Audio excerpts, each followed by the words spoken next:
দাম্পত্য জীবন সুখময় করতে চাইলে 1 নম্বরে স্যাক্রিফাইস, 2 নম্বরে ঝগড়াকে আমরা কি বলে দিছি আজকে, ভুলে গেছি, ঝগড়াকে কি বলবো, নো। 3 নম্বর, দাম্পত্য জীবন সুখময় করতে চাইলে দাম্পত্য জীবনের কোনো গোপন কথা কারোর সাথে শেয়ার করা যাবে না। এটা কবিরা গুনাহ, এটাকে হারাম বলে ঘোষণা দিয়েছে কে? এটাকে বিষ্ণু বলেছেন আযমুল আমানা। স্বামী স্ত্রীর মধ্যে যে অন্তরঙ্গ মুহূর্ত কাটে, এই মুহূর্তগুলোর কথা কারোর সাথে শেয়ার করা যাবে? নীলফামারীর যুবক ভাইরা চিল্লায় বলে, এগুলো শেয়ার করা যাবে? বিষ্ণু বললেন খবরদার, এটা আযমুল আমানা। স্বামীর সবকিছু স্ত্রীর কাছে আমানত, স্ত্রীর সবকিছু স্বামীর কাছে আমানত।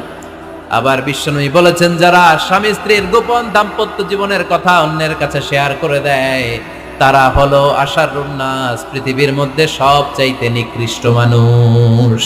এরা নিকৃষ্ট, এদের চাইতে নিকৃষ্ট আর কেউ হতে পারে